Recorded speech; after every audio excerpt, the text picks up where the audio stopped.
Oh, good morning, everyone, and welcome. Welcome to Maintaining Recovery. You're wondering why I'm playing the Grinch song.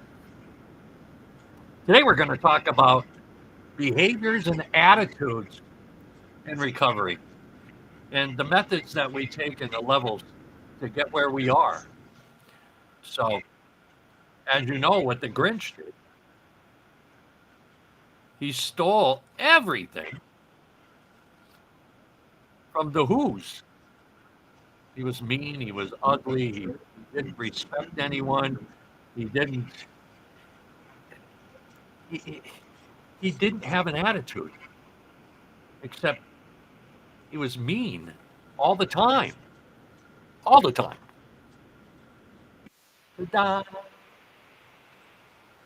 But when the S hit the fan, for some reason he was given a blessing, and his heart grew 3 times that size that day. And I think in recovery, it happens the same way. We don't have to be Grinches all the time. We can respect others' space and abilities, and we can respect facilities and places we're at. Yeah. And that's important when we're talking about growth in addiction recovery. Not every time, every place, everywhere we're going to be perfect. But if we have that attitude of discontent, we're always in fear. We're never going to grow into the people that God intended us to be. I really believe that. So, welcome to another episode of Maintaining Recovery. And this is about tips on recovery, and today we're going to talk about attitudes. Because they're important when we get in recovery. When we get sober, we go into programs, or we need to get along with people. And it's important that we look at those directions that are in front of us. We take the help. Recovery coaching, man, take help from someone else's experiences, make a plan, stick to it. But sometimes people get aggressive, or they get it doesn't the rules don't go for them, or things like that. We can't live like that. We have rules all the time in life. Life is rules. I had rules since I grown up. Don't touch the carving knife. Don't put your hand on the stove. Well, every time we're in recovery, and we go back, and we make an attempt to get better, and we put the hand on the stove. Don't answer the phone when the addiction's calling. But we pick it up and say, "How you doing? What's going on with you?" It's time. It's probably one of the toughest things to really get through, is this stabilization that we're going to be okay if we follow these rules. And for me, what I had to do was change my attitude, personality change sufficient to bring about recovery, manifestation, how it works, where it comes from. And and for me, that was following a few simple rules. And in AA, where I come from, but I love the multiple pathways. Um, there's one statement that says we follow a few simple rules, and I think life is simplicity. We follow the rules that we do. We know that we don't drive without a license, but I still did it under when I was out there using. I don't take what's not mine, but I still did it. I did all those things that I wasn't supposed to do because I needed something to get through the day. And if you had something I could get from you to do that, then all bets were off. I answered the telephone. I took the faxes from my addiction, and they overpowered the goodness that I truly found in my life later on by just sticking around longer than a cup of coffee. And that was important. So you probably hear at times this thing about attitude. And we have great attitudes. Like here at the center, we sometimes we have good attitudes who are joining us, and sometimes we have bad days for people. Hey, it's not easy being sometimes, you know, less fortunate and not having a home or a roof over your head, and you're living in, shame, remorse, and guilt all the time. But we really do try to send a message of hope and to be better here. And that's what happens when all the successes we look at. Most people look at failures. You didn't do this. You didn't do that. You didn't get. But are we looking at the small successes?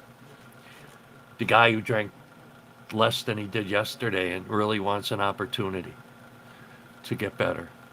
The ones who are now chairing meetings and working in the field.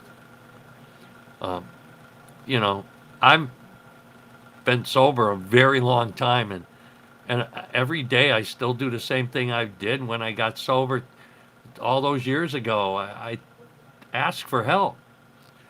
There's an old saying, and we seek strength not to be greater than our brothers and sisters, but fight our greatest enemies ourselves. So I'm battling that. I have multiple personalities at times. Ask my wife. But I have to remember that alcohol and drugs isn't going to change that. Isn't going to make it better. It's just going to make it worse. And so we offer that here. We also offer here the ability to grow into a man or a woman who can take accountability and responsibility for their lives. And sometimes that happens, and sometimes, we're up against some difficult situations. So we have to stand firm. And there's a lot of, just in this morning we had some incidences, but we also had some people come in and say, hi, nice to meet you. Hi, how you doing? Hi, my name is. Rick's working with people now that are consistently here doing their volunteer services. Isn't that great? They come back. Marcos has that saying, well, keep coming. Because if you keep coming, it'll get you sooner or later, hopefully. Russian roulette is not the game I want to play anymore. I'm too old for that. We have a lot of people who help us on a daily basis. As you read at the bottom of your screen, we thank all our community partners that support us. We thank Big Y. They give us the food that allows us to give it to our community, and then share that with Kate's Kitchen, who serves their guests. We also, the Love of Good Foundation, who will be back in Appleton Street, I believe, on the 21st. Let me take a quick look at my calendar for February. Sunday, February 11th, it looks like they'll be back in Holyoke here, giving away clothes and items, food, and they do soup. And Debbie's a wonderful person who helps everyone. And Kevin Jocelyn was her partner, and he was a great guy in the program that I belonged to, and he was a good friend of mine. And they continue that, even though he passed. They continue to pass that message. That's accountability, and that's dedication. So thanks for the Love of Good Foundation.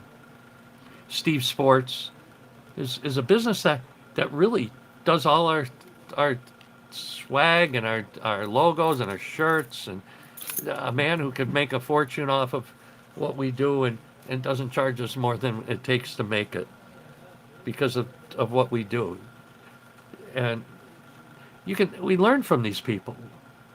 We learn from these businesses, and Suited Up Springfield, free suits to go out and get a job, and Dress to Success for the ladies, and Gandara, who makes this all happen.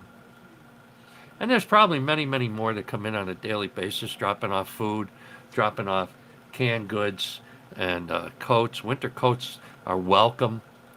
Bring them in.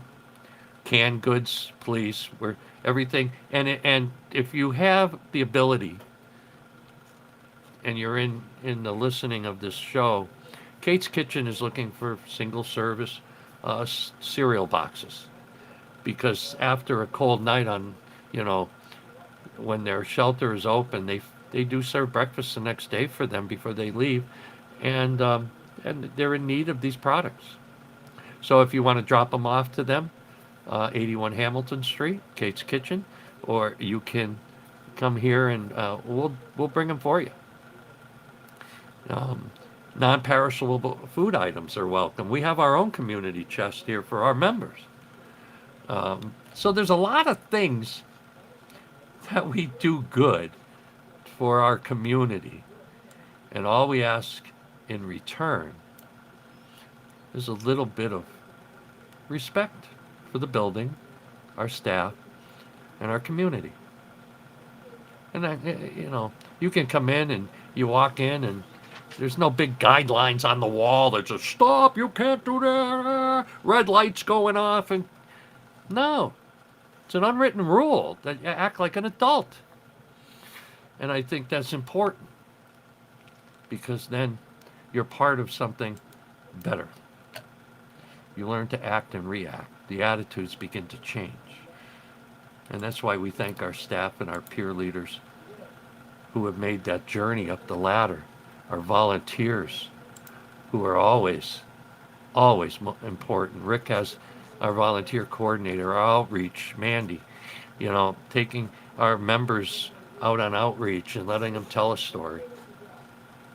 And so that's important. If you know our hours, I'm putting them up on the screen. Monday through Friday, 8 a.m. till 7 p.m., Saturdays 8 to 4, and Sundays 8 to 3. And we're located on 100 Suffolk Street in Holyoke. For anyone who doesn't know where we are, we're across from the Gas and Electric Company. So you can go pay a bill, stop in, say hi, and come in. And that's, that's an important part of what we do. I went on a little rant there, but I think it's important that, it's known. So you probably heard the saying, attitude is everything. But really, what is attitude? It's a definition. What do we look at when we say, you got a tude, man? I remember my grandkids would come up and Dad was watching a football game at Granddad, and I'd go, come on, Grandpa, come play. I'm watching a game. You got a tude, man. And it would be, I got an attitude problem. And how does it affect us in addiction and recovery? So attitude describes the way that we think or feel about something or someone. It comprises a viewpoint, an outlook, a perspective, all fancy stuff. Typically affects a person's behavior. Attitude affects how we treat other people, and how we look at life, how we respond to challenges. Often, whether or not we succeed or fail in any endeavor. We can't get our way all the time. The attitude has to change. That in business, there's a hierarchy. Usually there's your director, like in these areas of recovery centers, there's a director, an assistant, management, outreach. Everybody has a pecking order to what we do, but everyone is important. Every piece of that puzzle has to be together and on the same page, or the puzzle don't get made, and we drop the ball somewhere around them. So we try to always think about that when we're dealing with our guests, our members, our peer leaders, and our fellow workers. Ain't that amazing? Just the word attitude can affect the whole relationship and our health. It can send us home in Crazyville, and we can't get away from the squirrel wheels. Don't matter how long you've been sober. 30 years plus, and the squirrels keep running. And if I don't take care of it, solve that problem, I'm not sleeping. I'm not eating. I don't feel well. I could have said something nasty to somebody that I have to take care of. So attitude is everything. because attitude really matters in recovery and life in general, doesn't it? That's where we go back to the AA Big Book, where in the spiritual experience it does say a spiritual awakening or experience, an awakening of the mind, awakening of the heart, the soul, our spirit, is a personality change. And when we have that change, we have that psychic change, we'll have the ability to get sober. But as long as I'm running the show and thinking I'm all that and a bag of chips and I'm going to tell you who you are, I'm not winning. I tried that when I was drinking. My attitude and personality changed. I would walk into a bar and order a drink, we'll say, Grinchy, and I'll sit there and I'll finish it and I'll have another one. After the second one, I'm getting a little more brave. After the third one, my peacock feathers are puffing and I see someone at the end of the bar staring at me. After the fourth one, I'm getting ready. And then after the fifth one, I made the decision, my personality shifted, and I'm going to go tell you why I think you're staring at me. And after that, I'm laying on the floor most likely, and an ambulance is coming. Through a circumstance of changing my personality, because the alcohol and drug addiction is a mind changer. It changes the way we think and act. It's not the person's fault at times, but it is their own choice whether or not they want to do that. And the directions that need to be followed is, I don't walk into certain places under the influence of alcohol. I'm not going to walk in a police station and say, hey, how you doing? They're going to arrest me. I'm not, I can try walking into some other places, but places that ask, me not to be there because of the interference that is going on in my head. You're bull crap. You're all crap. I want to speak to the President of the United States. I'm that important? No. No, and I usually find that out when I sober up on some cold plank and they're throwing an Egg McMuffin and a coffee into my cell. It's happened over and over again. Say, I'm never going to do it. And it happened. There has to come a time where most of my beliefs were programmed into my brain at an early age. It could happen. I don't know. All I know is I was given this thing that was alcoholism. I didn't want it. I didn't ask for it. But I got it. And when my brain is working and doing things and attitudes are demonstrating and changing and I'm expressing myself in ways that I shouldn't, and then I'm embarrassing not only me, but my community and my parents and everything else.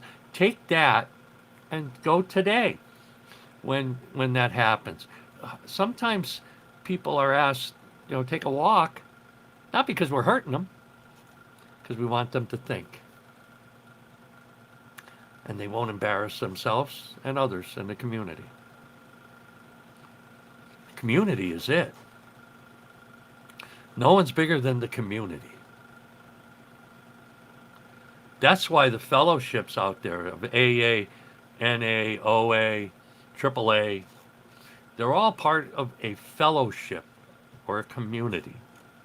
The fellowship helps each other to obtain something that the individual may at the time not be able to figure out. You can't, I tried figuring out alcoholism, tried every way to fix it. And every time I drank, my attitude changed. Every time. Going home eating bologna and ham sandwiches because I couldn't afford the bread.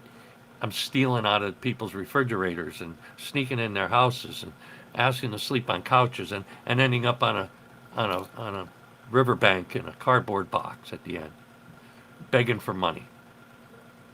That's progression. So if we can progress into the states that I talked about, we can progress the other way. I know we can. I know that there is hope for everyone who walks in the doors here at this facility to be able to attain something that they think is unattainable. They just got to get out of their own way. And then what happens if we don't attain it? There's a health risk. You know, we lose people. God will take his children when he's ready. But if I give him any reason to go sooner, that's on me. So every time they put that bullet in that gun and they boom, they shoot up that needle or take that snort or drink that liquor, it may be it. That's how powerful this pandemic of addiction is. It's real. It's profound. How do we stop? We need help. We need a lot of help.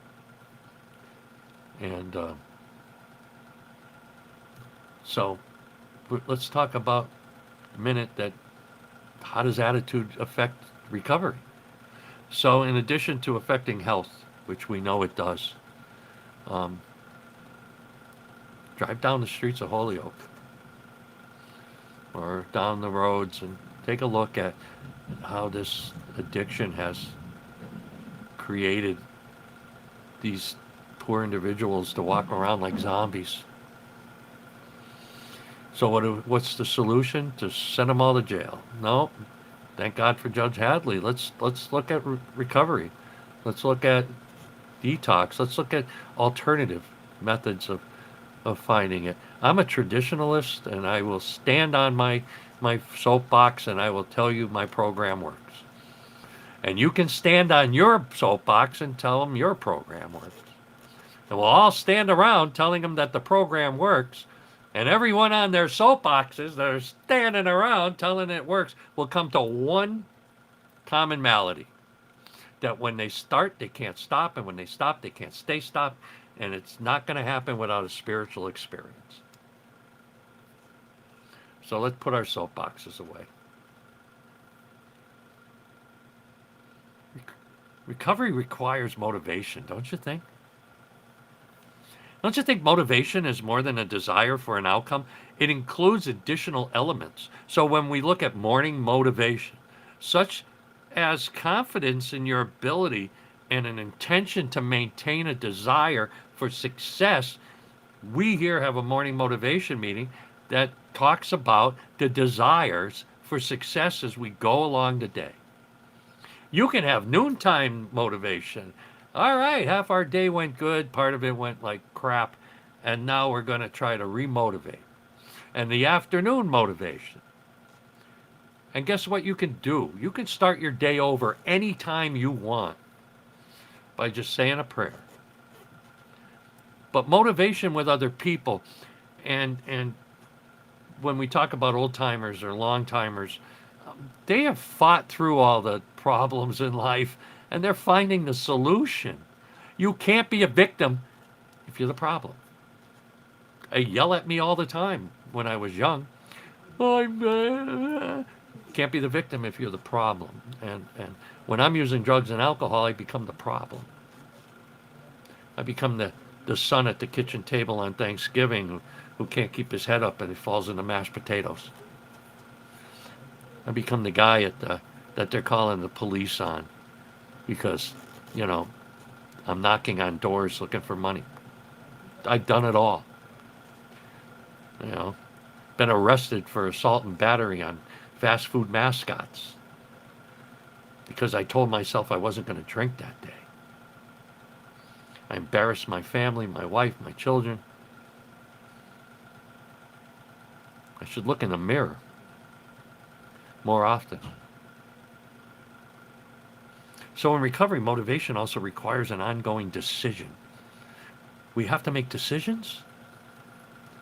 So, choices in life is the life we choose. I choose not to drink today.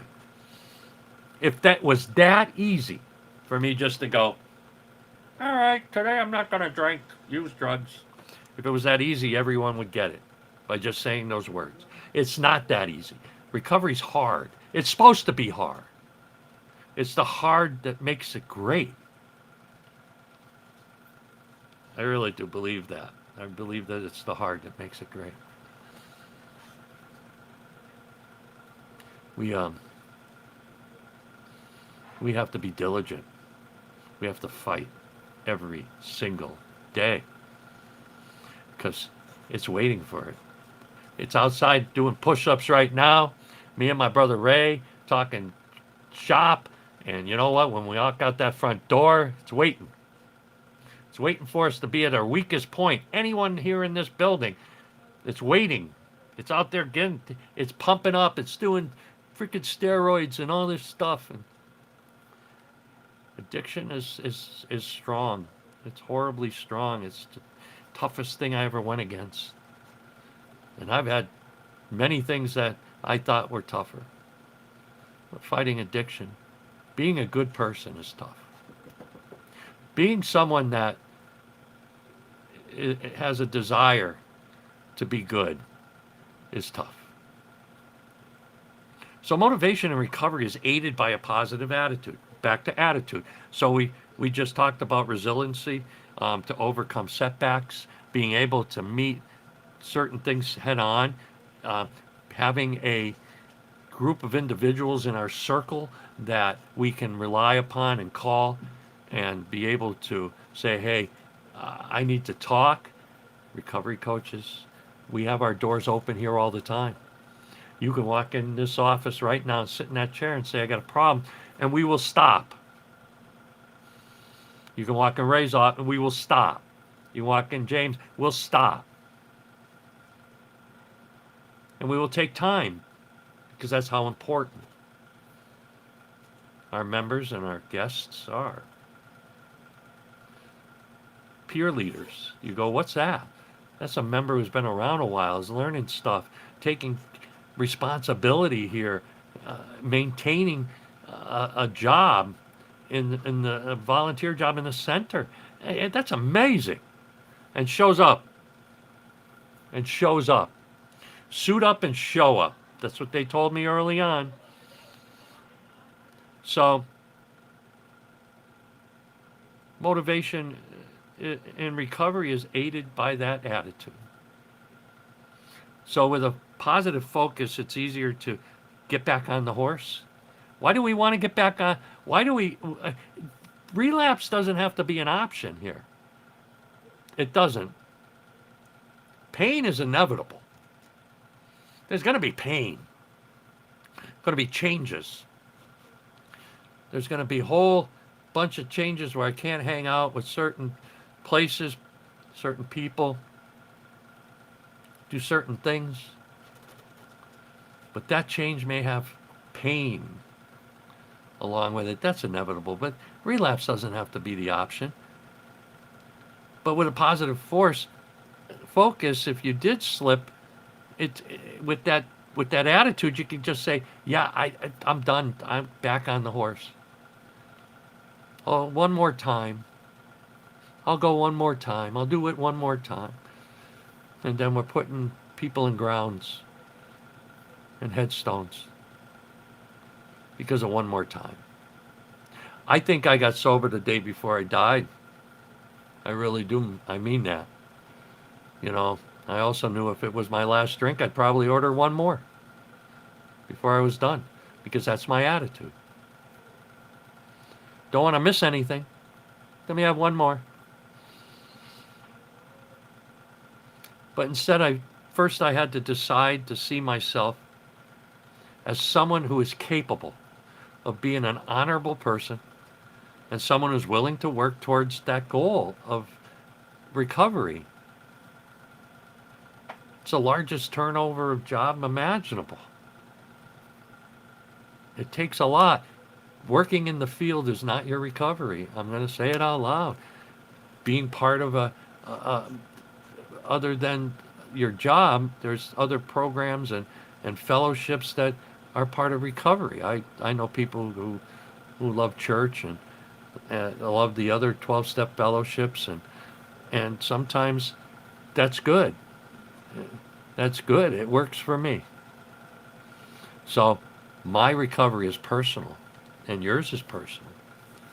because you may think differently than me, but we all come back to the same circle again. It doesn't matter how many times you run around the block, you come back to the place that you started at. So, am I someone who is willing to work towards the goal? Yeah, I still do. And that helps helping people. One person helping another. Once you have embraced that attitude in your heart, they call it body, mind, spirit. It's a disease of the mind and body. It's a mental illness. And not enough people treat the mental illness side of addiction because that is very important. But that's for another day. So once I embrace this attitude in my mind, it's easier to remain on a path. When I'm finding myself thinking funny, then I need to make a phone call. I need to go to a meeting. I need to go to the center. I need to call a recovery coach. So remember, every situation that you find that has something good, something is not. I wish I could have every day without going absolutely frickin' bonkers. But I don't. There's always, hey, when you pray for rain, you got to deal with the mud. So I deal with mud. The only way that I'll ever be totally away from all the stuff that happens on a daily basis is to go sit in a beanbag chair eating Cheetos. I'll tell you, it's the only way. But is that good for me? Because now I'm taking over again. I like being in the middle of it. I think the soldiers like being in the middle of this, or we wouldn't be doing what we're doing. So what attitudes of successful recovery are there? There's choosing honesty. You know, being honest oneself. Sometimes that needs someone else to help bring that out. Because we're so afraid. We live in fear. Our fears have fears. And it's either God or fear. I choose faith. I know that God's going to help me out. You know, he listens even when I don't. And he allows me to have that open mind, being willing to try different approaches, because there is no one size fits all in a recovery program. Community-based programs like AA and NA and other 12-step programs work for many people, but they are not for everyone. Some people, I saw people get sober doing art. I went, really? Painting is a, yeah. Reading, writing, cognitive behavior therapy, using your brain. And once you start using your brain to learn different ways, it overtakes the impatience, intolerance, unkindliness. I guarantee you. I can't quote the big book, but I trust what's in it. And that's the literature I read. No human power can relieve your alcoholism. There'll come a time when the desire to drink will overtake the desire to stay sober without spiritual experience. Personality change. It's all in there. It's all in that piece of literature. And it was written by the first 100. Bill, Bob, and the first 100 people wrote that book to be able to show us a design way of life. They were going to call it that. And they ended up calling it Alcoholics Anonymous because that's who it served. And back then, it served. Now you can change the wording to fit anything. It's universal. And many of the programs that came after are universal. I had to go to Al-Anon meetings to find out what it was like living with me, and I didn't like me after that. So firsthand, people were telling me exactly who I was. And I'm going, yeah, I do that. I don't like me anymore. I got to work harder. I was out of my comfort zone. I learned from the past. Most people have a story, what it was like, what happened, what it's like today. If you only got what it was like, keep coming. Because you're not going to find out what happened unless you are part of the what happened. Everyone wants to top everybody with their fancy stories. How about just not topping anything? Topping the fancy stories of going out there and doing stupid shit, with learning to tell stories about what happened to you and how you get sober and clean and without drugs and alcohol. So, and practice gratitude. I really believe that. If we practice gratitude on a daily basis and we look at something in our lives or we have a portion of our self where we go, okay, man, what am I going to do today? And it usually works because I'm grateful for God to be able to give me everything in my life, which is a bonus. If I have to make a list of everything I'm grateful for, I'm not really talking to the guy upstairs. Everything I got in my life's because of him. He put me through hell. He brought me back. And when I went through hell, it was a teaching. It showed me. You know, it's addiction's funny. You know, you can go to a meeting of Alcoholics Anonymous, and the only way you could tell sometimes is all the people outside smoking. And then you go to the meeting, and they're all puffing on cigarettes, which is going to kill them anyways. So, you know, my sponsor said, you know, if you're going to change, make a complete transformation. It's easier. So I quit smoking, I quit drinking, I quit using drugs. You know, I'm guilty of a NyQuil buzz once in a while where I'm sick as a dog and I want to go to sleep. I changed my recovery date if I had to, but I took that into control. And you know what? I don't do that anymore. I try to follow certain directions. You know, I've had a heart transplant and I survived because people in the fellowships and people in bringing meetings to the hospital and the doctors and nurses and all those psychologists in the hospital, they work together to help me get through things that I never thought I could get through. So I thank my peer leaders here and my fellow staff and my fellow volunteers. If you want to get active, you can get active by calling Rick at 561-1020. He'll help you. He'll put you to work, man. He'll give you something to do. And nobody in this building is above doing any job. And you'll see that. You can learn how to do this stuff, and you can learn how to be a better social media representative or working in outreach, or there's so many things to do. But when you come in straight. Look through the door. Be Tiny Tim. Look through the window and go, wow, I wish I was like them. You can. You can be like them. You can be like, but in the long run, I think you can be like you were intended to be. You know, I was a deadbeat, a loser, and a nobody. People hated my guts. I owed everybody $2 in the world. It took me 15 years to make all my amends and financial amends, and 15 years constantly every month writing checks. And when I was done, my wife looked at me and said, we're done. And I go, what do we do next month? And I was conditioned. We started saving money, and we started to put a nest egg away, and we started to do things for our future. And you're not too young to do that. You're not too old to do it. Give it a try. Because when you're free of the bondage, you're actually free. You are. So from all of us here at Hope for Holyoke, thank you for watching today.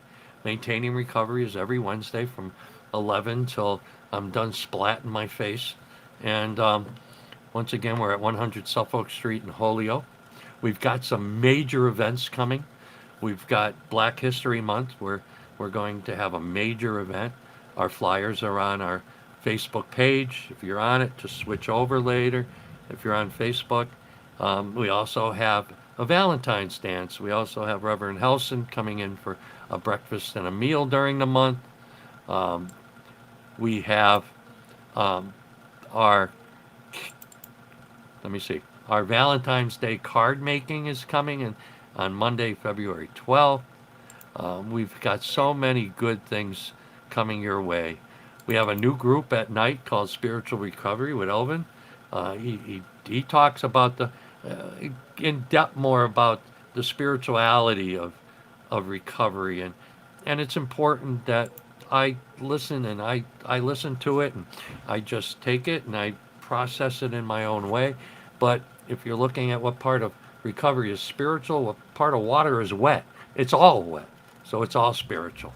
And so he, he crosses those avenues which some people are afraid to do, and I respect that, and we all do.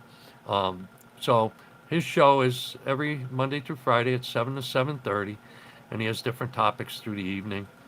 So we'll see you Friday on Tobacco Education, and we'll be talking about vaping again Friday. And so thank you for being here from all our staff, all our peer leaders, volunteers, and members. Oh, you can be a member. You can come down, fill out an application, and be a member. And what does membership offer you? Privileges that a lot of people don't have um, outside when they don't know that we're a team, we're a community, and they just look through the window and think they're alone. You don't have to be. Come through the door. We'll be marching in the St. Patrick's Day Parade on Sunday, March 17th. Come on in, fill out a member application, sign up for the parade, and you can march with us. It's really cool. So, from all of us here to all of you, I want to thank you very much, and you have a great day.